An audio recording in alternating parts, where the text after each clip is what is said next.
hemos iniciado en la iglesia desde la gran celebración de la Vigilia Pascual, el tiempo propio de la Pascua, que se prolongará durante 50 días y que concluirá con la gran celebración del día de Pentecostés.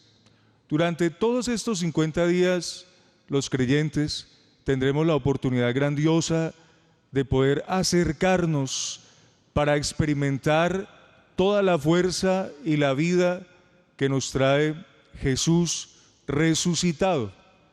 Ese tiempo de Pascua es el tiempo privilegiado en la iglesia, quizá como ningún otro, para poder sentir a qué estamos llamados y cómo debe construirse cada día nuestra vida a la luz de Jesús que vive y que nos da todo de sí para poder avanzar con esperanza, con decisión, con entusiasmo, para poder caminar construyendo y fortaleciendo nuestra fe y esforzándonos cada día para que el amor, que debe ser signo del creyente, no se quede en una mera intención, sino que sea una experiencia verdadera y cotidiana.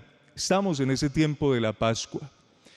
De hecho, celebramos hoy día el tercer domingo de la Pascua e ilumina esta celebración el pasaje que acabamos de escuchar, que es el relato de los discípulos de Emaús, un par de personajes que siguieron a Jesús, un par de personajes que seguramente en algún momento de su vida se entusiasmaron con las palabras de Jesús, se hicieron sus discípulos.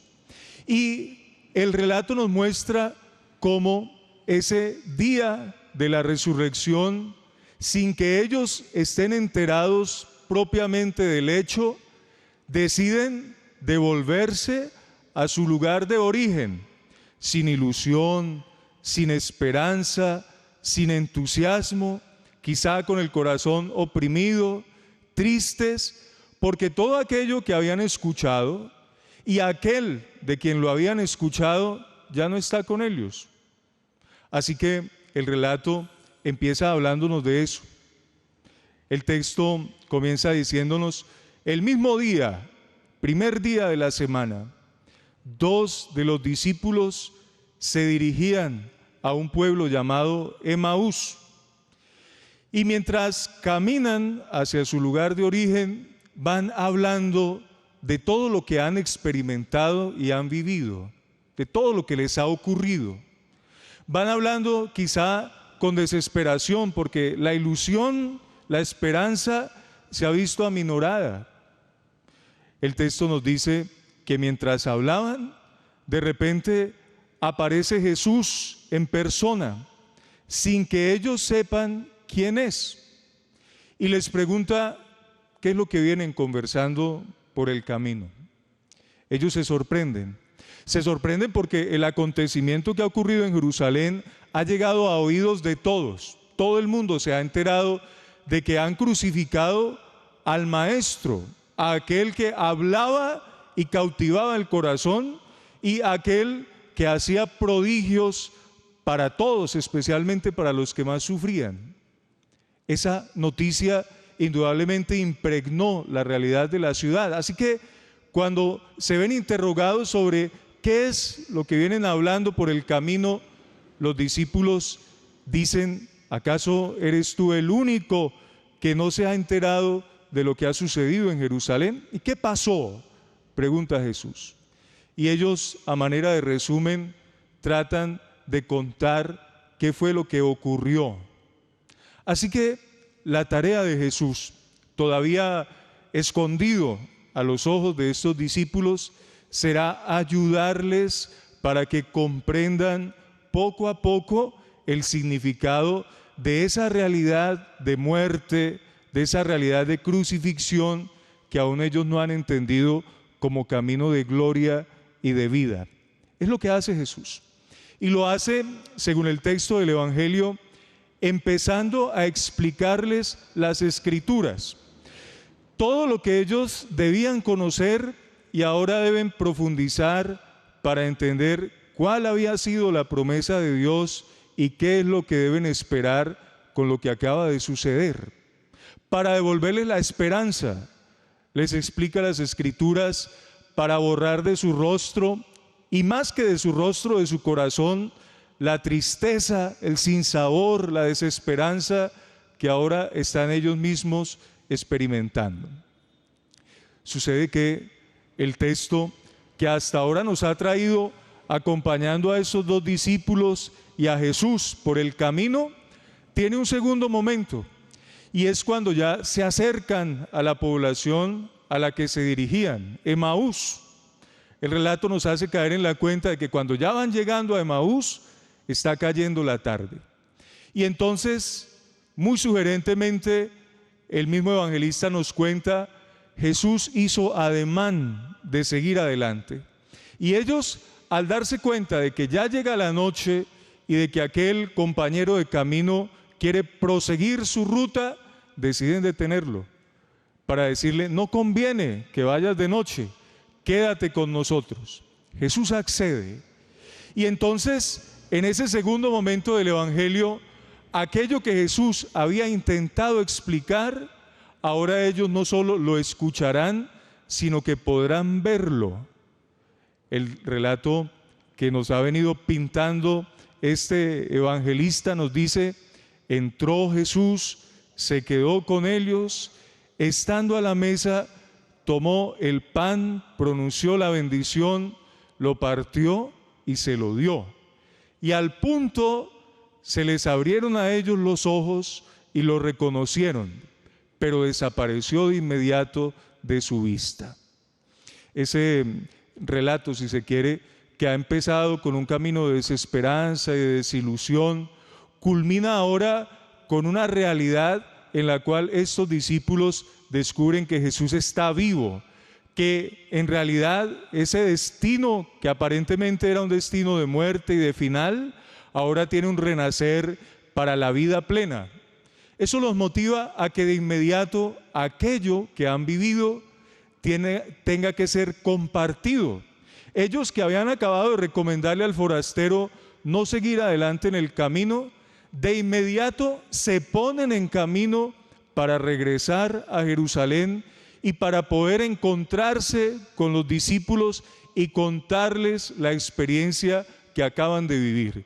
Jesús está vivo, está resucitado, es algo que no se puede guardar en el corazón, es algo que necesariamente tiene que ser contado para que todos aquellos que lo escuchen puedan volver a creer, volver a vivir en la esperanza, volver a tener indudablemente la vida plena que proviene de la experiencia de Jesús que vive y que no morirá jamás, la experiencia de Jesús resucitado. Ahora bien, el relato es muy especial, está construido al detalle, fácilmente nosotros podemos transportarnos, imaginarnos cada acontecimiento, pero ¿a qué nos invita? ¿Qué mensaje tiene para nuestra vida? Jesús hoy en este texto se muestra en las Escrituras y en la fracción del pan. Se muestra en la palabra y en la fracción del pan.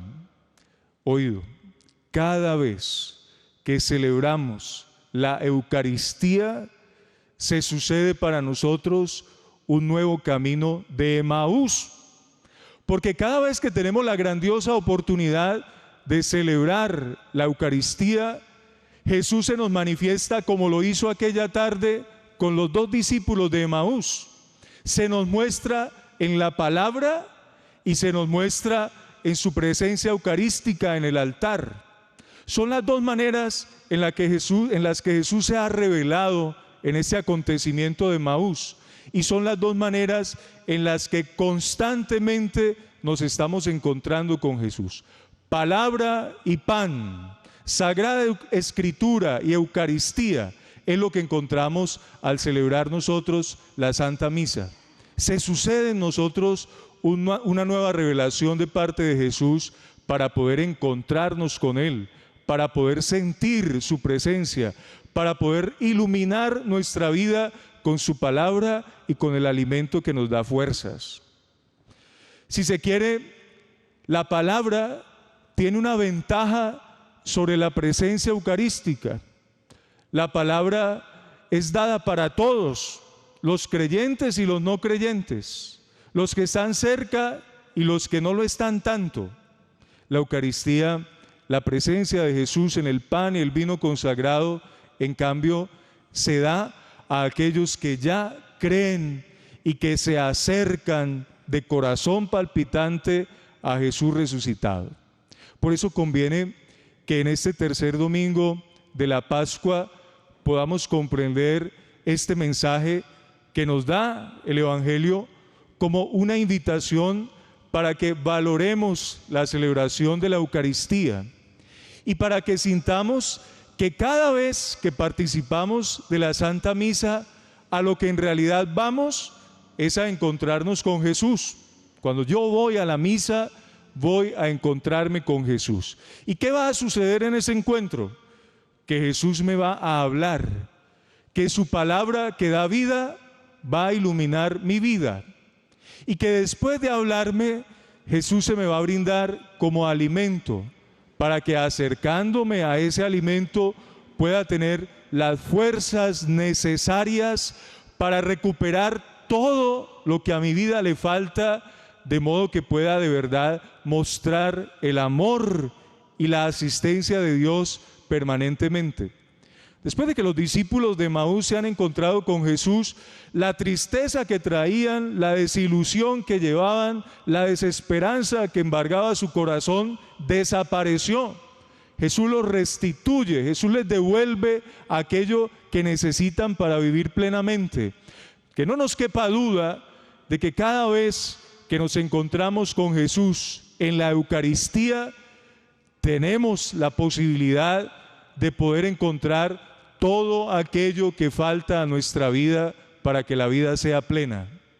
Por eso en la Eucaristía le presentamos al Señor sin ningún velo, sin ningún tapujo lo que somos, para que Él, conociendo nuestro corazón, nos restituya, nos devuelva la ilusión, nos devuelva la esperanza, nos devuelva el ánimo, calme si se quiere y devuelva a nuestro corazón la paz, podamos experimentar de nuevo el amor.